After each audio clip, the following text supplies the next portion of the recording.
ठीक है, तो आज हम लोगों को नया टॉपिक स्टार्ट करेंगे। लास्ट सेक्शन प्लांट फिजियोलॉजी हमने कर लिया था यूनिट 4 में। यूनिट 5 इज अबाउट एनिमल और ह्यूमन फिजियोलॉजी। ठीक है, प्रिसाइजली ह्यूमन फिजियोलॉजी के बारे में हम लोग समझेंगे। ठीक है, अब इसमें बहुत सारे चैप्टर्स है, 7 चैप्टर्स हैं। लगभग 10+ क्वेश्चन आता है यहाँ से। ठीक है, 12 क्वेश्चन के आसपास आता है, तो आपको ध्यान देना। Digestion and absorption is the 16th chapter. यहाँ हम लोग डाइजेशन के बारे में समझेंगे, एब्जॉर्प्शन कैसे होता है ये समझेंगे। ठीक है, फिर ब्रीदिंग क्या होता है चैप्टर 7 में, और फिर गैसेस एक्सचेंज होता है वो हम लोग चैप्टर 17 में समझेंगे। चैप्टर 18 में बॉडी फ्लूइड्स और सर्कुलेशन बताया जाएगा। चैप्टर 19 में एक्सक्रीशन बताया जाएगा। चैप्टर 28 में लोकोमोशन और मूवमेंट समझेंगे। चैप्टर 21 में न्यूरल कंट्रोल और कोऑर्डिनेशन। ठीक है, हार्मोनल सिस्टम हम समझेंगे। ठीक है, चैप्टर 22 जो आपका केमिकल कोऑर्डिनेशन है, इंटीग्रेशन। ठीक है, तो किस तरीके से केमिकल्स जो है आपका काम करता है, किस तरीके से बहुत तरह के हार्मोन्स है बॉडी में जो कि न्यूरल कंट्रोल के साथ फंक्शन करते हैं। क्या बेसिकली मतलब न्यूरो एंडोक्राइन सिस्टम हमारा क्या क्या है। ठीक है, तो देखते हैं ये चैप्टर क्या कह रहा है। The reductionist approach to study life forms resulted in increasing use of physico-chemical concepts and techniques। ठीक है, तो बार बार हम बताया जा चुका है, ये रिडक्शनिस्ट अप्रोच के बारे में बताए हैं।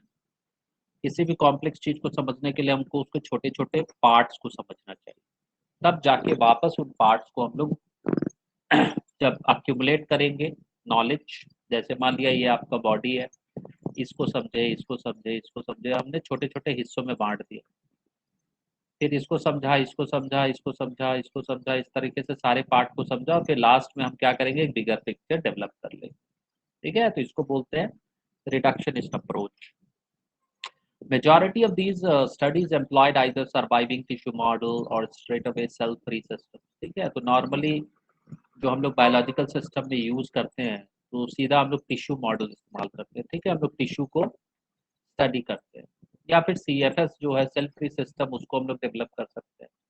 So an explosion of knowledge resulting in molecular biology, molecular physiology became almost synonymous with biochemistry and biophysics। ठीक है, अब कहने का मतलब अगर हम ह्यूमन फिजियोलॉजी समझ रहे हैं तो हमको बायोकेमिस्ट्री भी पता होना चाहिए, बायोफिजिक्स भी पता होना चाहिए। कहने का मतलब फिजिकल प्रिंसिपल्स क्योंकि बायोलॉजी को एक्सप्लेन करे तो बायोफिजिक्स है। Chemical principles which explain biology is called biochemistry. ठीक है, और इनको जब हम साइमल्टेनियसली पढ़ते हैं तो कुछ चीज़ों को हम लोग केमिस्ट्री के परिप्रेक्ष्य से समझेंगे, कुछ को हम लोग फिजिक्स के टर्म्स में समझेंगे। ठीक है, तो ये सारी चीज़ों को हम लोगों ने मॉलिक्यूलर फिजियोलॉजी नाम दिया। However, it is now being increasingly realized that neither a purely organismic approach nor a purely reductionist molecular approach would reveal the truth about biological processes or living। कहने का मतलब अगर आप एक्सक्लूसिवली सिर्फ reductionist approach से आप किसी भी फिनोमिनन को अंडरस्टैंड करना चाहते हैं, पॉसिबल नहीं। या तो फिर आप प्योरली ऑर्गेनिज्मिक अप्रोच ले रहे हैं, मतलब होल बॉडी अप्रोच, तो उससे भी आप समझ नहीं सकते। ठीक है, तो systems biology make us believe that all living phenomena are emergent properties due to interaction among the components of the system under study। तो ये इमर्जेंट प्रॉपर्टी आपको फर्स्ट चैप्टर में समझाया गया था। ठीक है, जैसे सेल्स की प्रॉपर्टीज टिश्यू को इमर्ज करती है। ठीक है, टिश्यू टिश्यू सिस्टम को देता है, फिर ऑर्गन सिस्टम, फिर ऑर्गन। ठीक है, so regulatory network of molecules, supramolecular assembly, cells, tissues, organisms, and in these populations and communities each create emergent property। देखिए अब हर एक स्टेज पे जो भी हायरार्की में आ रहा है सबका अपना अपना इमर्जेंट प्रॉपर्टी। तो in the chapters under this unit major human physiological processes like digestion पढ़ेंगे, उसके बाद एक्सचेंज ऑफ गैसेस पढ़ेंगे, ब्लड सर्कुलेशन पढ़ेंगे, लोकोमोशन पढ़ेंगे, मूवमेंट पढ़ेंगे। ये सब सारी चीजें आपको सेल्यूलर और मॉलिक्यूलर टर्म्स में समझाने का प्रयास किया गया है। जो लास्ट 2 चैप्टर्स है वो ये बताता है कि किस तरीके से न्यूरल कंट्रोल है और आपका हार्मोनल कंट्रोल इन्वॉल्व है, ठीक है। तो न्यूरो एंडोक्राइन सिस्टम का पार्ट। अब यहाँ चलते हैं, ये साइंटिस्ट है Alfonso Corti. Corti Italian anatomist, was born in 1822.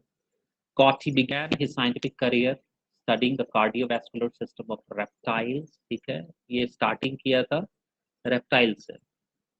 Later he turned his attention to the mammalian auditory system, बाद वो किस पे रिसर्च करने लगा, ऑडिटरी सिस्टम, कान, ठीक है, year and associated entities. So in 1851 he published a paper describing a structure located on the basilar membrane of the cochlea containing hair cells that convert sound vibrations into nerve impulses. And this organ is called the organ of Corti. ठीक है। तो आपसे यहाँ से एक सवाल ये पूछा जाता है कि ये ऑर्गन ऑफ कॉर्टी का फंक्शन क्या है, ठीक है। तो ऑर्गन ऑफ कॉर्टी कहाँ पाया जाता है, तो it is located on the basilar membrane of the cochlea, ठीक है, ये भी पूछा जा सकता है। और दूसरा पूछा जा सकता है कि ये क्या करता है, ये जो साउंड वाइब्रेशंस हम लोग सुनते हैं उसको वो नर्व इम्पल्स में कन्वर्ट करता है। तो एक इम्पॉर्टेंट ऑर्गन है एक तरह से, आप समझिए हमारे ऑडिटरी सिस्टम का, ठीक है। नेक्स्ट चलते हैं, जो यहाँ इस यूनिट का पहला चैप्टर है, चैप्टर 16, विच एक्सप्लेन्स डाइजेशन, विच एक्सप्लेन्स एब्जॉर्प्शन, ठीक है। और इसमें हम लोगों को 4 चीज़ें पढ़नी है। पहला डाइजेस्टिव सिस्टम क्या होता है ये समझेंगे। तो बचपन के क्लासेस में आप पढ़े होंगे, ये डाइजेस्टिव सिस्टम का डायग्राम बनाने आता होगा। ऑलमोस्ट 50% आपको मैचिंग रहेगा। फूड कैसे डाइजेस्ट होता है ये समझेंगे। फिर उसके बाद जो फूड डाइजेस्टेड हो गया वो एब्जॉर्ब कैसे होगा ये समझना है। उसके बाद डाइजेस्टिव सिस्टम की गड़बड़ियाँ क्या होती हैं, डिसऑर्डर्स क्या होता है, ठीक है, देखते हैं। The first sentence is food is one of the basic requirements of all living organisms, ठीक है। The major components of a food are carbohydrates, proteins and fats, ठीक है। तो मेजर कंपोनेंट्स क्या हो गया, कार्बोहाइड्रेट हो गया जो हमको चाहिए ज़्यादा मात्रा, प्रोटीन हो गया, फैट हो गया। इसके अलावा स्मॉल क्वांटिटीज में हेल्दी बॉडी के लिए हमको क्या चाहिए, विटामिन एंड मिनरल्स चाहिए, ठीक है। अभी भी छठा चीज यहाँ पे नहीं दिया है, दैट इज वाटर, ठीक है। तो वाटर चाहिए। तो carbohydrate, protein, fats, vitamin, minerals and finally water, ठीक है। तो उसको आपको भूलना नहीं, ठीक है, कि वाटर पीजिएगा नहीं तो डिहाइड्रेटेड कंडीशन में बहुत सारे रिएक्शन जो है वो नहीं हो पाएंगे। तो food provides energy and organic material for growth and repair of tissue. हम खाना खाते हैं किस लिए, हमको एनर्जी चाहिए और दूसरा हमारे बॉडीज में ग्रोथ होना चाहिए, सेल्स जो मर रहे हैं वापस वो रिपेयर होना चाहिए, ठीक है, टिश्यूज, नए सेल्स का ग्रोथ होगा, ठीक है। ये सब सारी चीजें होनी है फूड खाने। The water we take in plays an important role in metabolic processes and also prevents dehydration of the body, ठीक है। यूनिवर्सल सॉल्वेंट है, रिएक्शंस होगा, डिहाइड्रेशन से बचाएगा। Biomacromolecules in food can not be utilised by body in their original form, ठीक है। ये जो मैक्रोमोलिक्यूल्स है, जो कॉम्प्लेक्स हैं जैसे कार्बोहाइड्रेट्स, प्रोटीन, फैट्स, ये सब ओरिजिनल फॉर्म में यूज नहीं किया जा सकता, ठीक है। तो सबसे पहले उनका क्या है, they have to be broken down, उनको आप तोड़िए। फिर जब छोटे छोटे टुकड़ों में वो तब्दील हो जाएंगे इनटू सिंपलर सब्सटेंसेस, ठीक है। So the process of conversion of complex food substances to simple absorbable forms, ठीक है, is called digestion and this process is carried out by digestive system. Digestive system अभी पढ़ेंगे हम लोग, तो ये डाइजेस्टिव सिस्टम ये डाइजेशन प्रोसेस वर्कआउट करता है, ठीक है। और इसमें क्या क्या इन्वॉल्वमेंट है, मैकेनिकल मेथड है, बायो केमिकल मेथड्स इन्वॉल्व, ठीक है। तो कहने का मतलब है यहाँ से आपको जो क्वेश्चन पूछा जाएगा वो तो ये पूछा जाएगा कि which are the major components of food, तो carbohydrates, proteins and fats. Name two food components which are required in small quantities, vitamins and minerals. Name the important component of food which plays an important role in metabolic processes and prevents dehydration. Answer is water. ठीक है. What is digestion? So digestion is the process of conversion of complex food substances into simple absorbable forms. मतलब complex जो है macromolecules उसको आप छोटे छोटे टुकड़ों में बांटिए ताकि वो एब्सॉर्ब किए जा सके. ठीक है. So which system carries out this process of digestion? Digestive system. What is the process?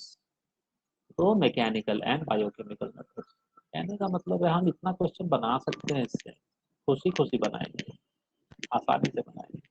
ठीक है. हर एक लाइन से क्वेश्चन बना दिया मैंने अभी आपको. ठीक है. So that's why biology is important और difficult भी. Next point है general organization of the human digestive system. It's shown in figure 16.1. तो देखते हैं 16.1 में क्या दिया आपको. अब ये आपका फिगर 16.1 में ह्यूमन डाइजेस्टिव सिस्टम एक्सप्लेन किया है. अब आप देखिए सबसे पहले ऊपर से चालू कीजिए सर वाले पार्ट से. ये आपका ओरल कैविटी है, माउथ है, मुंह. जब उसको आप खोलिएगा तो आपका ओरल कैविटी दिखेगा. ठीक है. ये ऊपर की तरफ है आपका, आप देख सकते हो. ये माउथ है, ये आपका ओरल कैविटी है. नीचे की तरफ आपको सब मैक्सिलरी और सब लिंगुअल ग्लैंड्स. ठीक है. अब देखिए ये ओरल कैविटी के ऊपर आपको पैरोटिड ग्लैंड्स मिलेगा. ठीक है. उसके बाद आप यहाँ देखिए नीचे की तरफ अगर आप उतरिएगा तो फैरिंग्स है. फिर ये नीचे आइए तो आपको ये ट्यूब टाइप स्ट्रक्चर ओइसोफेगस दिख रहा है. ये ओइसोफेगस लीड्स टू स्टमक. ठीक है. एक तरफ स्टमक है, दूसरे तरफ आप देखिए लीवर है और ये पतला सा स्ट्रक्चर है आपका गॉल ब्लैडर बोलते हैं. ठीक है. और नीचे आइए तो ये स्टमक के नीचे वाले हिस्से में आपको पैनक्रिया मिलेगा. ठीक है. तो ये पैनक्रिया है. और ये जो आपका सी शेप स्ट्रक्चर आपको दिख रहा है दैट इज कॉल्ड डुओडेनम. ठीक है. अब आइएगा इस स्ट्रक्चर से तो आपको फिर आंत आपको मिलेगा. ठीक है. यहाँ पे अब आप देख सकते हैं. ठीक है. यहाँ पे अब आप देखिए ये वाला पार्ट यहाँ से स्टार्ट कीजिए. So this is vermiform appendix. ये और ये आपका सीकम है. ठीक है. अंदर में देखिए आपका इलियम पार्ट है. ये असेंडिंग कोलॉन है, मतलब जो ऊपर की तरफ चढ़ रहा है, ऐसे असेंड कर रहा है. ट्रांसवर्स कोलोन मतलब जो हॉरिजॉन्टली ट्रैवल कर रहा है, देखिए ऐसे चल रहा है. ठीक है. फिर ये ऊपर वाला पार्ट में आपको जेजुनम मिलेगा. उसके बाद ये कोलोन वाला पार्ट नीचे डिसेंड कर रहा है, जिसको हम लोग बोलते हैं डिसेंडिंग कोलोन. ठीक है. तो आपके पास कोलोन जो है असेंडिंग है, डिसेंडिंग है, और जो हॉरिजॉन्टल मूव कर रहा है उसको ट्रांसवर्स कोलोन. फिर ये डिसेंडिंग कोलोन कम्स और आपको रेक्टम और फाइनली एनस. ठीक है. तो ये आपका डाइजेस्टिव सिस्टम. अब इनके फंक्शंस क्या है, तो ये आपको जैसे जैसे हम लोग चैप्टर देखेंगे तो आपको समझ में आएगा कि ईच जो यहाँ पे मेंशन्ड हैं उनके फंक्शंस क्या. ठीक है. तो 16.1 digestive system. The human digestive system consists of the alimentary canal and the associated glands. ठीक है. तो यहाँ आप देखिए उस डायग्राम. एलिमेंट्री कैनाल क्या होता है. तो alimentary canal begins with an anterior opening. Opening का नाम क्या है, माउथ, जिसको हम लोग हिंदी में मुंह बोलते हैं. ठीक है. तो ये एलिमेंट्री कैनाल का स्टार्टिंग पॉइंट. ठीक है. और उसका इजेक्शन पॉइंट क्या है, it opens out posteriorly through the anus. तो एंटीरियर का मतलब होता है आगे का हिस्सा. ठीक है. पोस्टीरियर का मतलब होता है पीछे का हिस्सा. ठीक है. तो पोस्टीरियर है. ठीक है. तो दो ओपनिंग है, माउथ एंड एनस. ठीक है. नेक्स्ट देखिए, the mouth leads to the buccal cavity or the oral cavity. आप अपना मुंह खोल के देख सकते हो। जब आप मुंह खोलते हो तो जो आपको स्पेस दिख रहा है उसको हम लोग कैविटी बोलते हैं, बक्कल कैविटी या ओरल कैविटी। ठीक है। अब इस ओरल कैविटी में आपको क्या देखने को मिलेगा? The oral cavity has number of teeth. आपको दांत मिल रहा है। उसके बाद आपको क्या मिल रहा है? जीभ, द मस्कुलर टंग। यही दो चीज आपको कैविटी में मिलेगा, टीथ एंड टंग। काफी आसान है। उसके बाद देखिए, जब आप दांतों पे फोकस कीजिए तो each tooth is embedded in a socket of jaw bone. तो आपका जो जबड़ा, ये जो माउथ का जो जबड़ा है, जॉ, इसकी हड्डियों में आपको छोटे छोटे सॉकेट्स मिलेंगे जिसमें कि ये टूथ ऐसा लगता है जैसे फिट किए होते हैं। ठीक है। So this type of attachment is called thecodont. ठीक है। थिकोडोन का मतलब क्या है? Tooth is embedded in a socket of jaw bone. इसको हम लोग बोलते हैं थिकोडोंट डेंटिशन। ठीक है। मतलब कि जो आपका दांत है वो सॉकेट में फिक्स्ड है। ठीक है। तो ये पहला टर्म है जो कि यहाँ से आपसे पूछा जा सकता है। थिकोडोंट का मतलब समझाइए। थिकोडोंट डेंटिशन का मतलब होता है कि आपके दांत जो हैं वो सॉकेट में एम्बेडेड है, फिक्स्ड है। ठीक है। Majority of mammals including human beings they form two sets of teeth during their life time. ठीक है। तो आप देखे होंगे कि जब आप छोटे थे तब आपका जो दांत था टूट गया और फिर एक नया दांत आपका जमा जो आज तक चल रहा है। तो दो तरह का दांत हम लोग लाइफ टाइम में पाते हैं, a set of temporary milk और डेसिडुअस टीथ। तो जो बचपन में हमारे पास दांत होता है उसको बोलते हैं दूध का दांत, मिल्क टीथ बोलते हैं उसको। और वो टेम्पररी होता है, मतलब वो टूट जाएगा। मोर अप्रोप्रिएट टर्म क्या है दूध के दांत का? डेसिडुअस टीथ बोलते हैं उसको। ठीक है। तो दिस डेसिडुअस टीथ आप देखे होंगे 5 4 साल, 5 साल मतलब 7 8 साल तक वो धीरे धीरे रिप्लेस होने लगता है। So it is replace by permanent और adult. So this type of dentition is called diphyodont. ठीक है। तो डाइफायोडोंट का मतलब क्या है? दो बार दांत का जमना, एक बार मिल्क टीथ, दूसरे बार एडल्ट। तो पहला जो आपका डेसिडुअस या मिल्क टीथ है वो टूटेगा, उसके बाद परमानेंट टीथ आएगा जो कि बुढ़ापे में टूटेगा। ठीक है। तो पहला वाला सेट को हम लोग डेसिडुअस टीथ बोलते हैं या मिल्क टीथ बोलते हैं। और जब वो टीथ टूट के नया सेट जमता है तो उसको हम लोग परमानेंट या एडल्ट टीथ बोलेंगे। ठीक है। तो यहाँ चूंकि दो बार डेंटिशन हो रहा है तो इसलिए यहाँ टेक्निकल टर्म क्या है? डाइफायोडोंट। तो अभी तक दो टर्म आया। थीकोडोंट आया, मतलब कि आपके दांत सॉकेट में फिक्स्ड है, उसको बोलते हैं थीकोडोंट। और दो बार दांत का जमना, उस फेनोमिनन को हम लोग डाइफायोडोंट बोलते हैं। ठीक है। नेक्स्ट देखिए, किसी भी एडल्ट ह्यूमन बीइंग का अगर आप दांत गिनिएगा 30 या 32 दांत आपको मिलेंगे। ठीक है। किसी किसी को 32 दांत भी होता है। 32 परमानेंट, मैक्सिमम इतना ही पॉसिबल है। तो ये जो 32 परमानेंट टीथ हुए ये चार तरह के होते हैं। ठीक है। 4 डिफरेंट काइंड। तो इस कंडीशन को हम लोग बोलते हैं हेटेरोडोंट डेंटिशन। ठीक है। हेटेरो मतलब डिफरेंट टाइप्स, डोंट मतलब दांतों का टाइप। ठीक है। डेंटिशन का मतलब डिफरेंट काइंड्स ऑफ दांत, टीथ। तो हेटेरोडोंट डेंटिशन। अब ये चार तरह का जो दांत है जो कि परमानेंट टीथ में पाया जाता है वो क्या क्या होगा? तो हम लोग इसको बोलते हैं, और code word, I, I for incisors, C for canine, P for premolars, M for molars. तो आईसीपीएम शॉर्ट फॉर्म है, इसको हम लोग याद रखते हैं। Incisors, canines, premolars and molars. ठीक है। अब ये दांत, जब अब आप अपने जबड़ा खोलिए और देखिए, 32 दांत है उसको डिवाइड कीजिए।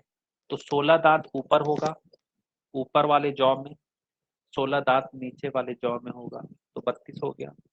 अब ऊपर वाले जॉ को आधा आधा बांट दीजिए, तो लेफ्ट साइड 8 होगा, राइट साइड 8 होगा। उसी तरह लेफ्ट डाउन साइड 8 8। ठीक है। so this is the arrangement of teeth in each half of the upper and lower jaw. ठीक है, तो आपको ऑर्डर भी ऐसे ही रहता है, incisors, canines, premolars and molars. ठीक है, अब ये जो फार्मूला है, डेंटल फार्मूला, इसको हम लोग बोलते हैं 2 1 2 3। कहने का मतलब 2 इंसीजर है, 1 केनाइन है, 2 प्रीमोलार है, ठीक है, 3 मोलार है। ठीक है, और स्लैश कर रहा है मतलब ये अपर जॉ लोअर जॉ बताता है। ये सिर्फ एक तरह का बता रहा है, for one side. This is कितना हो गया आपका, 5 3 8 या 8। तो आपका दांत ऐसे है एक्चुअली, ऐसे। ये आपका दांत है, ये जबड़ा है आपका। जब आप मुंह खोल रहे हैं तो ये ऐसे बन रहा है। कहने का मतलब 8 दांत ऐसे है आपका, 2 3 4 5 6 7 8। ठीक है, उसी तरह 8 इधर,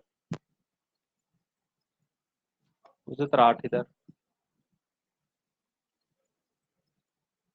ठीक है, और ऑर्डर रहता है आपका incisors, canines, premolars and molars. ठीक है, ये हम लोग बोलते हैं इसको हेटेरोडोंट डेंटिशन। ठीक है, तो यहाँ हम लोग, हमारा जो डेंटिशन टाइप है 3 तरह का है। क्या क्या टाइप हो गया आपका, heterodont dentition, diphyodont dentition and thecodont dentition. ठीक है, नेक्स्ट देखिए, the hardest chewing surface of the teeth made up of enamel, it helps in the mastication of. ठीक है, तो जो दांत दांत आप देख रहे हैं काफी हार्ड है, आप खाना को आसानी से उसको मैस्टिकेट कर सकते हैं, मतलब पूरी तरीके से उसको चर्न कर सकते हो। तो ये जो चर्निंग जो कर रहा है वो हार्डनेस के कारण पॉसिबल है, और वो जो हार्डनेस है दांतों का वो इनेमल के कारण होता है। तो आपसे सवाल यहाँ पूछा जाएगा, hardness of teeth is due to enamel. ठीक है, ये भी क्वेश्चन पूछा गया है, इनेमल क्या है। अब नेक्स्ट देखिए, टंग। The tongue is a freely movable muscular organ attached to the floor of the oral cavity by the frenulum. अब एक बार फिर से आप अपना मुंह खोलिए, जबड़ा खोलिए, टंग को आगे की तरफ निकालिए पूरी तरह से, करके। तो आप देखिएगा कि एक स्ट्रेच पॉइंट आता है। कहने का मतलब जब आप इस जीभ को बाहर निकालते हो ऐसे, तो यहाँ पे ये पीछे में किसी चीज से ऐसा लगेगा जैसे अटा टच्ड है। ठीक है, so it is attached to the floor of the oral cavity by frenulum। ये सवाल भी पूछा जा सकता है कि फ्रेन्यूलम क्या है। ठीक है, तो आपकी जो जीभ है वो फ्लोरल कैविटी से, फ्रेन्यूलम से अटैच्ड है। ठीक है, the upper surface of the tongue has small projections called papillae and some of which bear taste buds। अब एक बार फिर से आप अपने जीभ को मिरर में जाके देखिएगा, उस पे आपको धब्बे दिखेंगे, और खासकर जैसे जैसे आप ऊपर की तरफ जाइएगा, ठीक है, upper surface of the tongue, वहां पे आपको पैपिली टाइप के प्रोजेक्शंस दिखेंगे। ठीक है, जब भी आप खाना खाते हैं तो ज्यादा चांसेस होता है कि जो खाने का जो टेस्ट का सेंसेशन होगा आपको उसी जगह से मिलेगा, गरम है, ठंडा है, स्वाद अच्छा है, खट्टा है, मीठा है। क्यों? क्योंकि ये जो पापिली जो वहाँ पाए जाते हैं वो टेस्ट बड्स कंटेन करते हैं, और ये बड्स रिसेप्शन का काम करता है। ठीक है, तो यहाँ पे आपसे इनेमल पूछा जाता है, फ्रेन्यूलम पूछा जाता है, उसके बाद ये पैपिली पूछा जाता है। So these are all small questions. आप देखो हर एक लाइन से क्वेश्चन बन रहा है। ठीक है, अब नेक्स्ट चलते हैं। The oral cavity leads into a short pharynx which serves as a common passage for food and air। ठीक है, तो आपका जो ओरल कैविटी है और उसके अंदर आप जाइएगा, क्या वो जो रीजन कहलाएगा उसको बोलते हैं फैरिंग्स। फैरिंग्स का मतलब क्या है, वो एक कॉमन पाथवे है, पैसेज पॉइंट है। जहाँ से खाना भी जाएगा आपका और हवा जो आप सांस ले रहे हैं ना वो भी जाएगा।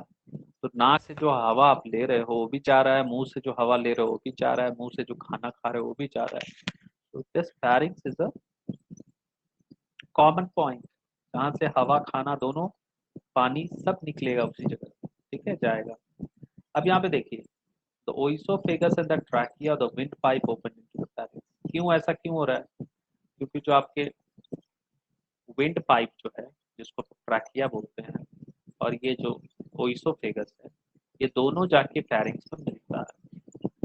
इसीलिए विंड पाइप से जो हवा आ रही है वो भी आपको यहाँ देखने को मिलेगा, और ओइसोफेगस जो है वो भी वहां पे आपको मिल रहा है, ठीक है। काफी इंपॉर्टेंट पॉइंट है। अब कहने का मतलब है आपने खाना तो खाया, तो खाना जो है अब चूंकि फेरिंग्स में है, वहां पे हवा भी है और खाना भी है। कभी कभी ऐसा भी तो हो सकता है कि आपका खाना जो है विंड पाइप में चला जाए, जब आप उसको घोंट रहे हैं, खाने को स्वॉलो कर रहे हैं। बट ऐसा नहीं होता है। क्यों नहीं होता है? तो आप देखिए यहाँ पे, a cartilaginous flap called epiglottis, ठीक है, एक फ्लैप है वहां पे। फ्लैप का मतलब इस टाइप का स्ट्रक्चर, एंट्री पॉइंट है आपका, तो यहाँ पे फ्लैप है, ये आपका ओपनिंग है, और एक फ्लैप लटका हुआ है ऐसे, ठीक है, अब ये झूलता रहता है, फ्लैप। सो ये जो एपिग्लॉटिस है, it prevents the entry of food particles into the glottis, ठीक है। तो ग्लॉटिस आपका ओपनिंग है किसका? ट्रैकिया का। तो जब आप खाना घोंट रहे होते हैं तो वो ये फ्लैप बंद हो जाएगा, एपिग्लॉटिस ये बंद हो जाएगा, तो खाना इधर नहीं जाएगा, खाना के पास एक रास्ता है, वो इधर जाएगा, ठीक है। So this cartilaginous flap epiglottis will prevent the entry of food into the glottis part, मतलब वो आपका विंड पाइप की तरफ नहीं जाएगा खाना, ठीक है। और कभी आप देखें खा रहे हैं उधर, मान लीजिए खाना जाने का प्रयास करता है, तो आपको क्या आता है? खाना गड़ता है, ठीक है, और आपको तेज खांसी आने लगेगा, ठीक है। So the oesophagus is a thin, long tube which extends posteriorly, passing through the neck, thorax, diaphragm, and leads to a J-shaped bag-like structure called stomach. तो ओइसोफेगस आप देखिए ऊपर से नीचे आ रहा है, ठीक है, तो गला से पास होके जाएगा, फिर थोरैक्स रीजन आएगा, उससे पास होगा डायफ्राम, फिर उसके बाद वो जे शेप्ड स्ट्रक्चर है आपका ये। आप यहाँ से देख सकते हैं ये आपका स्ट्रक्चर है स्टमक का, देखिए कैसा है, ऐसा है, जे शेप, ठीक है। ये स्टमक का स्ट्रक्चर, यहाँ देखिए figure 16.3। so this shows the anatomical regions of human stomach। अब यहाँ एक और फिगर दिया है, फिगर 16.2, ये आप देख सकते हो, ये आपका जो है डिफरेंट टाइप्स ऑफ जो टीथ है सॉकेट्स में, उसको एक्सप्लेन किया हुआ है, आईसीपीएम जो हम पढ़ाए थे भैया। यहाँ देखिए आपका एक इंसीजर है, उसके बाद कैनाइन है, प्री मोलार्स है, मोलार्स है, तो आप ये देखिए मोलार 3 है आपके, प्री मोलार 2 है, इंसीजर 2 दिख रहा है आपको, कैनाइन 1 दिख रहा है, ठीक है। तो 2 1 2 3, यहाँ पे भी वैसे ही है, इधर भी वैसे ही है, ठीक है। तो कहने का मतलब है कि इस तरह का हेट्रोडोन डेंटिशन आपको देखने को मिला। सब वापस आते हैं हम लोग स्टमक की ओर। तो आप देखिए जब ओइसोफेगस से आप नीचे उतरे तो आप स्टमक तक पहुंचे, which is a J shape bag like structure. यहाँ आपसे पूछा जाता है कि हमारे एलिमेंट्री कनाल में बैग लाइक स्ट्रक्चर जे शेप किसको कहते हैं? सो स्टमक। देखिए बायोलॉजी का क्वेश्चन आसान रहता है, ठीक है, अगर आप पूरा पढ़े हैं तो 360 में 360 आ सकता है, लेकिन सवाल ये उठता है कि हर एक लाइन से हम क्वेश्चन बना सकते हैं। आप देखो यहाँ मैं एपिग्लॉटिस से क्वेश्चन बना सकता हूँ, व्हाट इज एपिग्लॉटिस, फिर मैं आपसे पूछ सकता हूँ व्हाट इज ग्लॉटिस, इस लाइन से क्वेश्चन बना सकते हैं, glottis is the opening of trachea, ठीक है। उसके बाद हम जे shaped structure in the elementary कनाल क्या है बताइए, ये पूछ सकते हैं, व्हिच इज कॉल्ड स्टमक। तो देखिए अभी तक हम यहाँ से 3 क्वेश्चन पूछ लिया।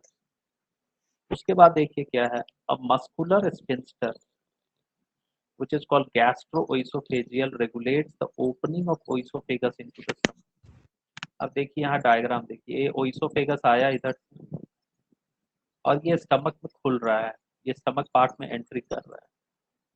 ठीक है, यहाँ पे इस पॉइंट पे आपको क्या मिलेगा, गैस्ट्रो ओइसोफेजियल स्फिंक्टर। ठीक है, इस एरिया में आपको गैस्ट्रो ओइसोफेजियल स्फिंक्टर मिलेगा। ठीक है, ये आपको मिलेगा। क्यों? Because this is the opening point of oesophagus into the stomach. अब इस एरिया को पास करके वो स्टमक में आपका जो फूड मटेरियल है वो एंटर कर सकता है। ठीक है, so this is just muscular sphincter at this opening point. Oesophagus का एरिया खत्म, स्टमक का एरिया स्टार्ट। सो जो पॉइंट है उसको हम लोग गैस्ट्रो ओइसोफेजियल स्फिंक्टर कहते हैं। ठीक है, नेक्स्ट पॉइंट देखिए, अब हम स्टमक के अंदर आ गए। So the stomach located in the upper left portion of the abdominal cavity. ठीक है, तो upper left portion है आपका ये। It has got three major parts. या डायग्राम देखिए, ये जो सबसे ऊपर वाला पार्ट है इसको फंडस बोलते हैं, उसके नीचे जो है कार्डियाक है, और फिर और सबसे जो टॉप मतलब बॉटम मोस्ट पार्ट है उसको हम लोग बोलेंगे पाइलोरिक रीजन। ठीक है, तो कार्डियक पोर्शन वो पोर्शन है जिसमें कि आपका ओइसोफेगस एंटर कर रहा है। देखिए ओइसोफेगस आया, ये आपका कार्डियक पोर्शन में एंटर कर रहा है।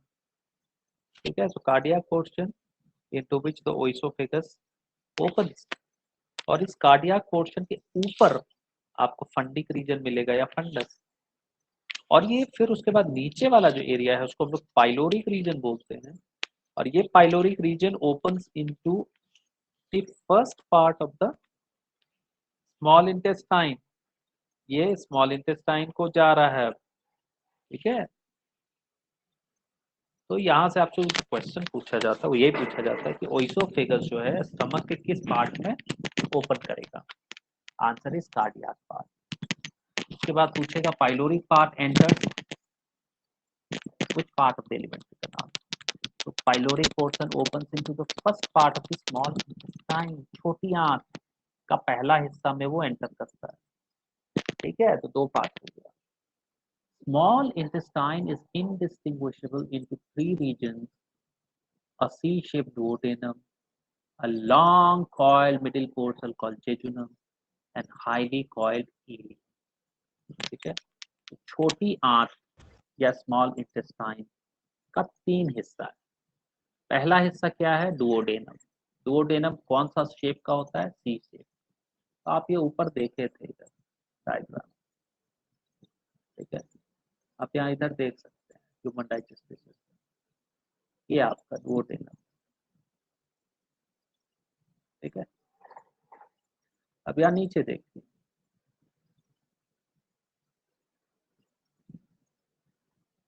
ठीक है, तो सी शेप डुओडेनम हो गया, उसके बाद जेजुनम हो गया जो कि मिडिल पोर्शन है। ठीक है, लंबा है होताई, और बहुत सारी कॉइलिंग आपको दिखेगी, हाईली कॉइल्ड पोर्शन जिसको हम इलियम बोलते हैं।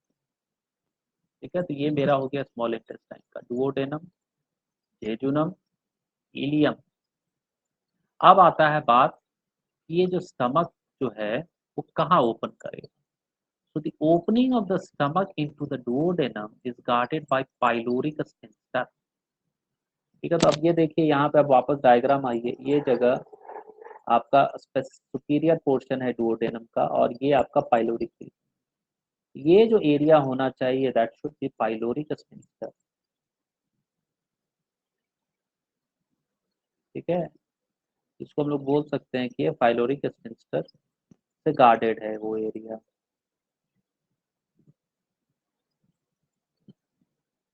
ठीक है, तो ileum opens into the large intestine.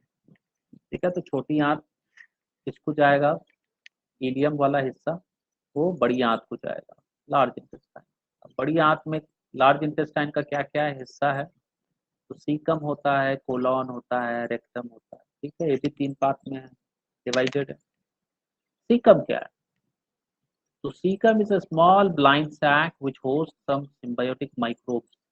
काफी इंपॉर्टेंट क्वेश्चन। इसी को हम लोग गट माइक्रोफ्लोरा बोलते हैं, विच इज वेरी इंपॉर्टेंट। आदमी बीमार पड़ेगा कि नहीं पड़ेगा वो एक्चुअली इन पे ही डिपेंडेंट है। अगर आपका ये सिम्बायोटिक माइक्रो ऑर्गेनिजम्स अच्छी संख्या में मौजूद हैं तो बीमारी होने का चांस कम होता है। ठीक है, तो इसको लोग माइक्रोबियल गट माइक्रोफ्लोरा बोलते हैं। ठीक है, गट माइक्रोबियल फ्लोरा। तो आपसे पूछा जा सकता है कि गट माइक्रोबियल फ्लोरा कहाँ पाया जाएगा, एलिमेंट्री कनाल के किस हिस्से में you can find good bacteria और सिम्बायोटिक बैक्टीरिया। ठीक है, तो this is found in the caecum area, very important.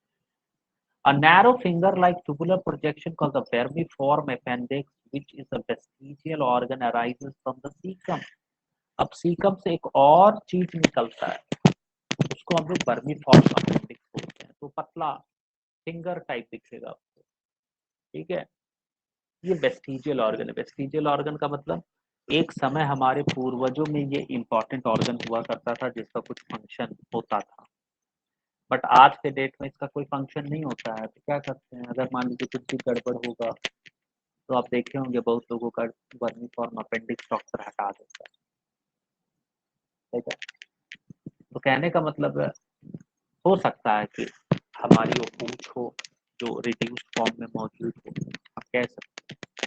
तो दो चीजें अभी तक आप समझे जिसको डॉक्टर निकाल सकता है और आदमी जिंदा रह सकता है। एक तो ये वर्मीफॉर्म अपेंडिक्स हो गया और दूसरा आपका गॉल ब्लैडर। ठीक है, ये दोनों चीजें सर्जरी से जरूरत पड़ने पे हटाई जा सकती है। ठीक है, और जो इंडिविजुअल है वो सरवाइव कर सकता है वर्मीफॉर्म अपेंडिक्स। ठीक है, ये सवाल भी आपसे पूछा जा सकता है, लॉजिकल क्वेश्चन। ठीक है, जो बीमारी होती है अपेंडिसाइटिस बोलते हैं। ठीक है, जिसमें हम लोग वर्मीफॉर्म अपेंडिक्स को हटा देते हैं। The caecum then opens into the colon. The colon is then divided into three parts, हम लोग देखे थे। असेंडिंग पार्ट मतलब जो ऊपर की ओर चढ़ता हुआ पार्ट है ऐसे, फिर ट्रांसवर्स पार्ट जो हॉरिजॉन्टली ऐसे चल रहा है, फिर डिसेंडिंग पार्ट जो ऐसे आया, उसके बाद रेक्टम और एनस। ठीक है, इस टाइप से आपका ये जो असेंडिंग पार्ट है ये आपका असेंडिंग कोलॉन, ये जो है ट्रांसवर्स कोलॉन, इसको हम लिखेंगे A C ascending colon, T C transverse colon, नीचे आया तो this is called D C descending colon. ठीक है, the descending part then opens into the rectum. ठीक है, अब यहाँ पे क्या आएगा, रेक्टम हिस्सा आ जाएगा, एंड फाइनली एनस जो कि एक्सटीरियर ओपनिंग है, तो this will be your anus. ठीक है, तो कहने का मतलब ये है आपका कोलॉन का डिवीजन। ठीक है, तो यहाँ से जो क्वेश्चन आपसे पूछा जाएगा, कुछ भी क्वेश्चन हम पूछ सकते हैं। देखिए बहुत सारे क्वेश्चन यहाँ से बनेंगे आपका। ठीक है, कोलॉन का डिवीजन बताइए, ascending, transverse, descending। ठीक है, उसी तरह हम आपसे पूछ सकते हैं name the vestigial organ vermiform appendix, name the vestigial organ which looks like a finger like projection vermiform appendix, which portion of the alimentary canal hosts symbiotic microbial gut microbial flora, answer is cecum। ठीक है, तो हम question कहीं से भी बना सकते हैं, आप देखिए। ठीक है, तो एक एक लाइन इंपॉर्टेंट है यहाँ पे समझ। अब नेक्स्ट देखिए, the wall of alimentary canal from oesophagus to rectum possesses 4 layers। ठीक है, ओइसोफेगस से आप कहाँ तक आ गए, रेक्टम तक आ गए। ठीक है, एलिमेंट्री कनाल का। जब ये जो एलिमेंट्री कनाल का जो पैसेज है, इसकी जो दीवार है वॉल, इसका डिस्क्रिप्शन एनाटॉमिकली 4 लेयर आपको मिलेंगे यहाँ पे, और ये काफी इंपॉर्टेंट है क्योंकि डिफिकल्ट क्वेश्चन पूछेगा। तो अभी तक तो आसान चीजें थी, डिफिकल्ट क्वेश्चन अगर आएगा तो वो लेयर से आएगा, वॉल लेयर से आएगा। अब जैसे यहाँ पे क्या है, सबसे पहला लेयर है serosa, then muscularis, submucosa and mucosa. 4 layer हैं आपके वॉल के, serosa, muscularis, submucosa and mucosa. ठीक है, तो सबसे बाहर वाला जो लेयर है उसको हम लोग सीरोसा बोलते हैं। तो serosa is the outermost layer, आप यहाँ डायग्राम देख सकते हैं। And this serosa is made up of thin mesothelium which is the epithelium of visceral organ. ये आप जब टिश्यूज पढ़ रहे थे तभी आप पढ़े होंगे मेसोथीलियम के बारे में। ठीक है, तो जो इंटरनल ऑर्गन्स होता है, विसरल ऑर्गन होता है, उनका जो एपिथेलियम है उसको हम लोग मेसोथीलियम बोलते हैं। तो ये जो सीरोसल लेयर है this is made up of mesothelium with some connective tissues. उसके बाद आपका आता है muscularis, it is formed by smooth muscles. ठीक है, usually arranged into an inner circular and outer longitudinal layer. An oblique muscle layer may also be present in certain tissues.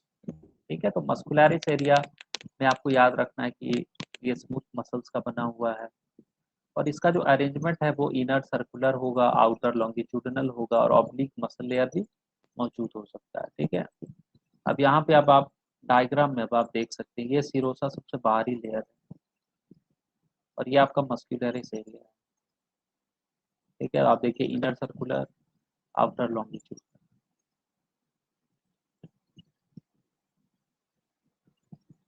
उसके बाद आपका आता है सब म्यूकोसल लेयर।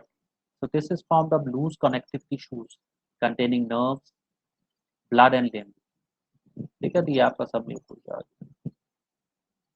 ठीक है, यहाँ पे आप डायग्राम आप देख सकते हो, ये सीरोसल लेयर है, फिर ये मस्कुलरिस लेयर है, उसके अंदर सब म्यूकोसा है, फिर म्यूकोसा है, फिर लास्ट में आपको ल्यूमन, ये एरिया ल्यूमन मिल रहा है। So in duodenum, glands are also present in submucosa. ठीक है,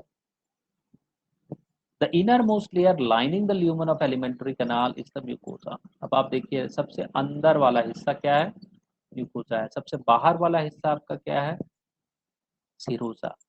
तो ये आउटर मोस्ट लेयर है, ये इनर मोस्ट लेयर है म्यूकोसा। तो आपसे यही पूछा जाएगा, जो वॉल लेयर्स हैं आपका गट, गट का ट्रांसफर सेक्शन अगर आप बनाइएगा, रिप्रेजेंट कीजिएगा, तो which is the outermost layer, answer is serosa. Innermost layer mucosa, बीच में क्या है, मस्कुलरिस और सब म्यूकोसा। ठीक है, म्यूकोसा के बाद क्या आपको दिखेगा, ल्यूमन। ठीक है, तो इस तरह का ऑब्जेक्टिव क्वेश्चन से लोग पूछेगा।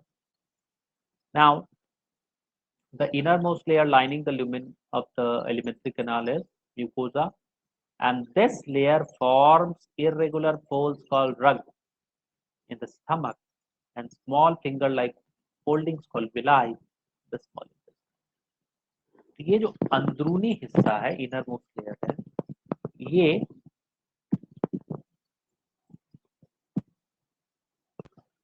इरेगुलर फोल्ड बना सकता है। ठीक है, to increase the surface area you can. तो स्टमक में उस फोल्डिंग्स को हम लोग बोलते हैं रग। ठीक है, और स्मॉल इंटेस्टाइन में जो ये फिंगर लाइक फोल्डिंग्स होती हैं उसको हम लोग बोलते हैं बिल्ली। ठीक है, तो दो तरह का है, स्टमक में रग कहलाएगा, स्मॉल इंटेस्टाइन में विलाई कहलाएगा। At the cells lining the villi produces numerous microscopic projections called microvilli. ठीक है, तो अब ये विलाई में क्या है, विलाई में आपको बहुत सारे छोटे छोटे बाहर निकले हुए प्रोजेक्शंस दिखेंगे, उसको हम लोग माइक्रोविलाई बोलते हैं। तो ये जब हम लोग माइक्रोस्कोप के अंदर देखते हैं तो this gives a brush border like appearance. तो आपसे यही पूछा जाएगा, brush border appearance is due to dash, villi, microvilli, rug, all of the. ठीक है, तो आप यहाँ पे आप देखिए, ध्यान से पढ़िए। The cells lining the villi produce numerous microscopic projections called microvilli, and this microvilli gives a brush border appearance. ठीक है, तो अंतर समझिए, तो इरेगुलर फोल्डिंग आपको स्टमक में दिख रहा है उसको लोग रग बोलते हैं। जो फोल्डिंग्स आपको स्मॉल इंटेस्टाइन में दिख रहा है उसको विलाई बोलते हैं। और ये विलाई जब छोटे छोटे प्रोजेक्शंस शो करते हैं, और ये प्रोजेक्शंस माइक्रोविलाई कहलाएंगे। ये जो छोटा छोटा प्रोजेक्शन रहता है वो ऐसा दिखता है जैसे कि ब्रश का बॉर्डर है। ठीक है, आप ब्रश देखे होंगे, उसका बॉर्डर देख सकते हो कैसा आपको छोटे छोटे प्रोजेक्शन रहते हैं। ये मॉडिफिकेशन का आखिर मतलब क्या है कि स्टमक में रग बन जाए, विलाई और माइक्रोविलाई बन जाए आपका स्मॉल इंटेस्टाइन में, what is the purpose? These modifications increase the surface area in arm, क्योंकि फोल्डिंग है ना, तो फोल्डिंग है तो उसका सरफेस एरिया बड़ा है। ठीक है, कम जगह में बड़ा एरिया। तो पहला इंपॉर्टेंट पॉइंट तो यही है कि इनका काम है सरफेस एरिया बढ़ाना। ठीक है, क्योंकि एब्जॉर्प्शन के लिए आपको जगह चाहिए, एरिया चाहिए, सरफेस एरिया चाहिए। जितना ज़्यादा सरफेस एरिया रहेगा एब्जॉर्प्शन उतना अच्छे से होगा। ठीक है, डाइजेशन जो है, ये जो फेनोमेनन है आपका डाइजेशन एंड एब्जॉर्प्शन, सही ढंग से आपका होना चाहिए। So villi are supplied with a network of capillaries and a large lymph vessel called the lactea. अभी विलाई में और भी कुछ चीजें, इसमें इसका जो नेटवर्क है कैपिलरी नेटवर्क वो काफी एक्सपेंसिव। और तो और यहाँ पे आपको लिम्फ वेसल भी एक मिल रहा है, इसको हम लोग बोलते हैं लैक्टियल। ठीक है, तो ये लैक्टियल भी पूछा जाता है क्या है। So mucosal epithelium has goblet cells which secrete mucus that helps in lubrication. ठीक है, कहने का मतलब जब आप खाना खा रहे हैं तो खाना अगर हार्ड रहेगा तो वो तो फिर दिक्कत है, टूटेगा नहीं। ठीक है, उसको लुब्रिकेट करना पड़ेगा, लुब्रिकेशन के लिए आपको म्यूकस चाहिए। ये जो आपका गॉबलेट सेल्स हैं ये म्यूकोस म्यूकस सिक्रीट करते हैं जो कि लुब्रिकेशन में मदद करते हैं। ठीक है, तो this is present in mucosal epithelium. तो आपसे लोकेशन पूछेगा गॉबलेट सेल का।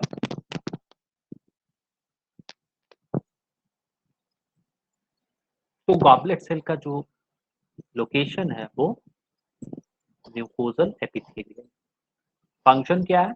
लुब्रिकेशन का। ठीक है, mucosa also forms glands in the stomach, they're called gastric glands, and crypts in between the bases of villi in the intestine, which is called crypts of Lubercules. So all the four layers show modification in different parts of the alimentary canal. जो भी आपको four wall layers आपने देखा था, सीरोजा, mucosa, सब mucosa, muscularis, ये सब में आपको मॉडिफिकेशन आप यहाँ देख रहे हो। ठीक है, सब जगह जैसे रग मिल रहा है, विलाई मिल रहा है, माइक्रोविलाई मिल रहा है, लैक्टियल्स मिल रहा है। ठीक है, गॉबलेट सेल्स मिल रहा है, इसी तरह गैस्ट्रिक ग्लैंड्स मिल रहे हैं।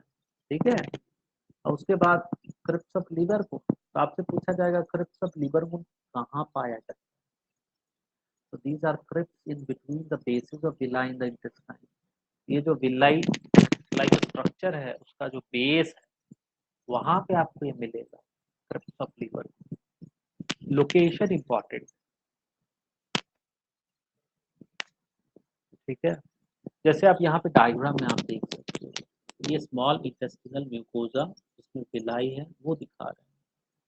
जब आप देखिए कैपिलरी नेटवर्क है, ये आपका विलाई है, बाहरी वाला विलाई। ये जो अंदर में आपका येलो टाइप दिख रहा है ये लैक्टिया।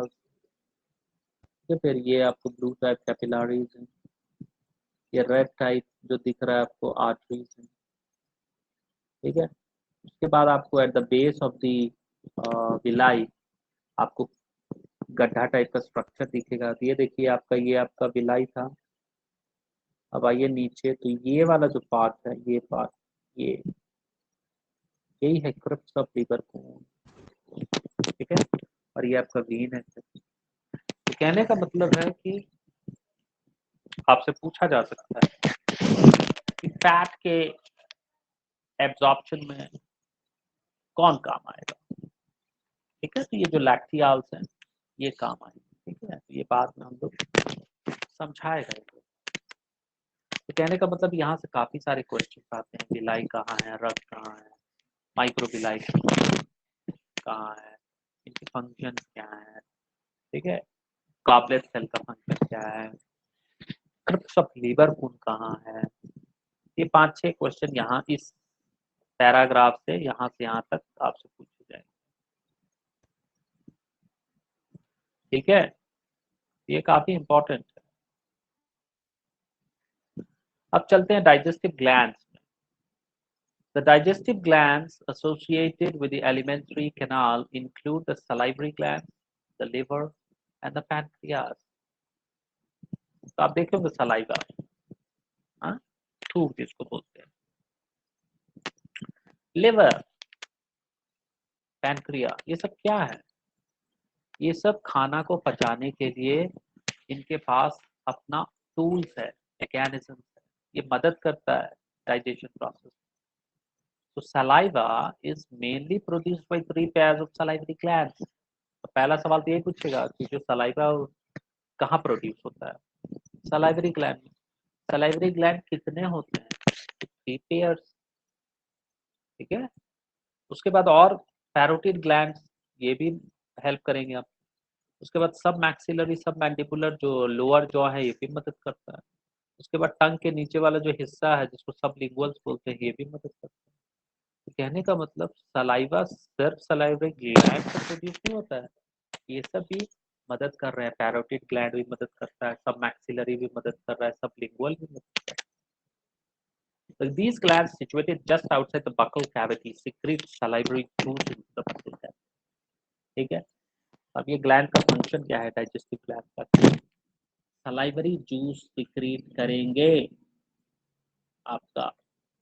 जब भी आप अच्छा खाना देख रहे हैं बनता हुआ, तो आपको ये सलाइवरी जूस सिक्रीट होने लगता है, मतलब ये डाइजेस्टिव ग्लैंड जो है वो एक्टिव हो गए। अब चलिए लीवर। तो liver is the largest gland of the body. सबसे बड़ा ग्लैंड कौन सा है हमारे शरीर का? तो लिवर।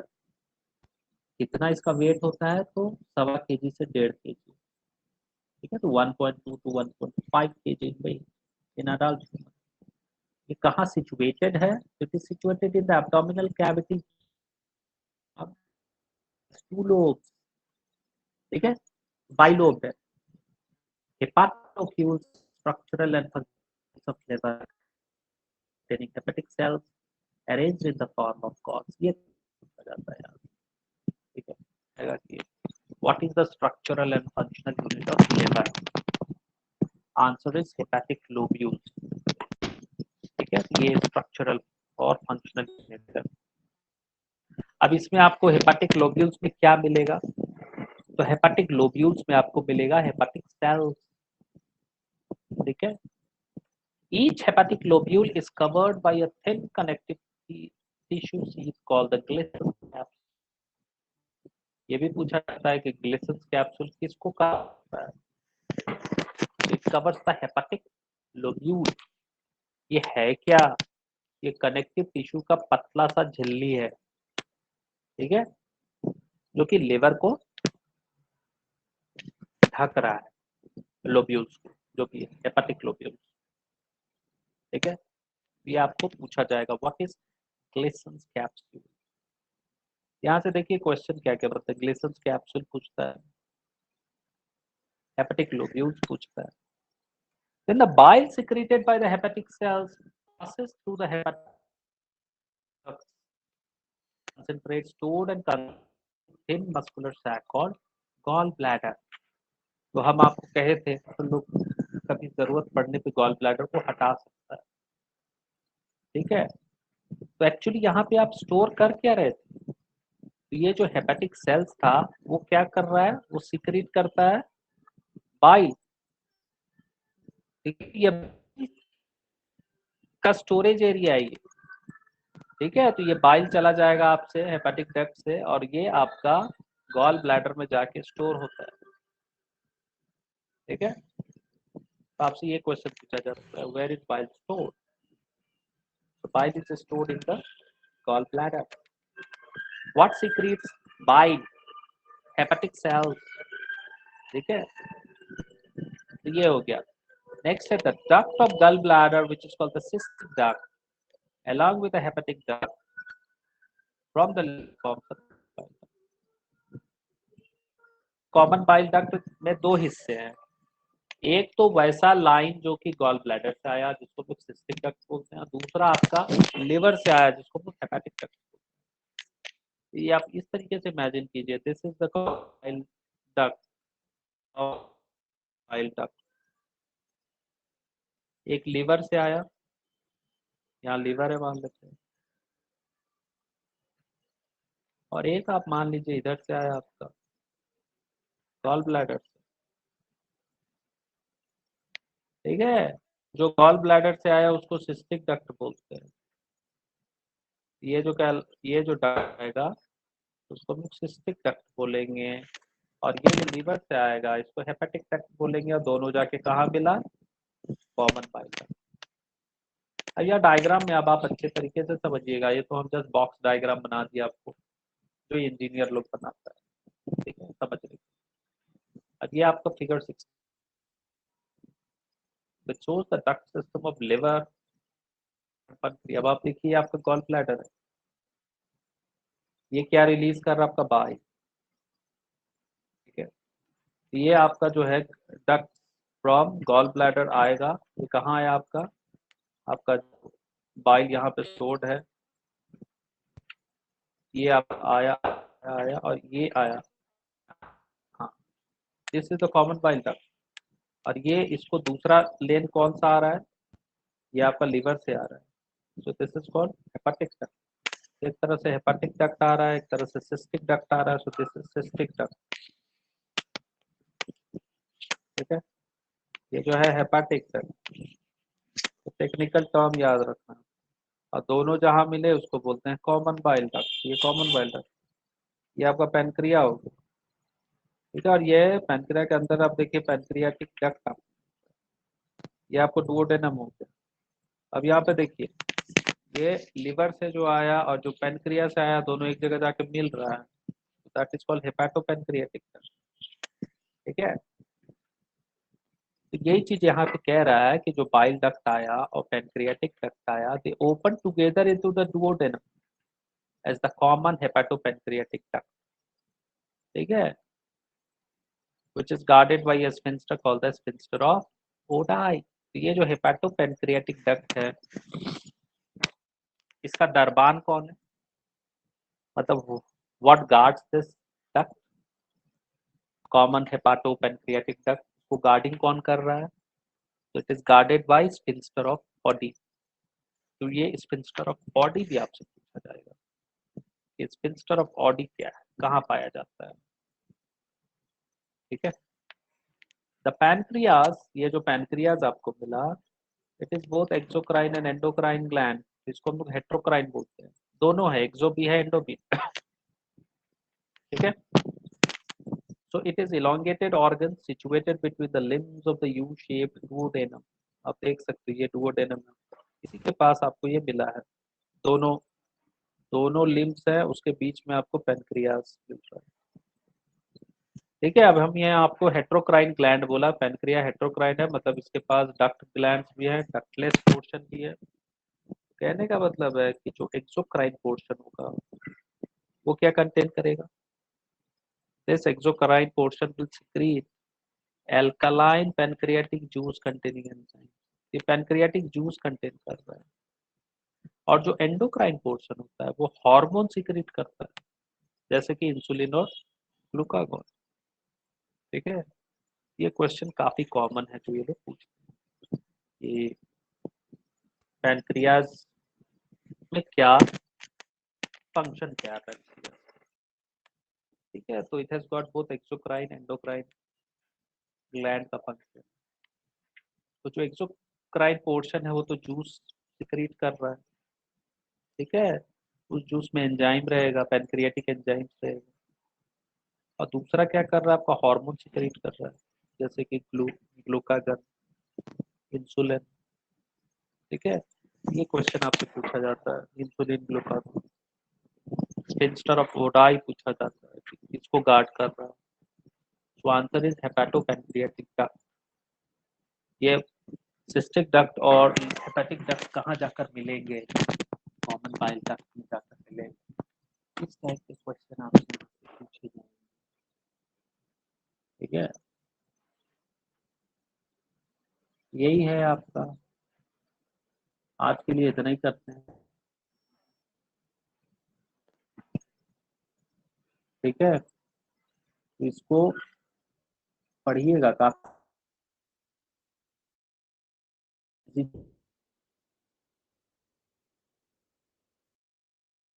और मत चाहिए। ठीक, ओके, बाय बाय।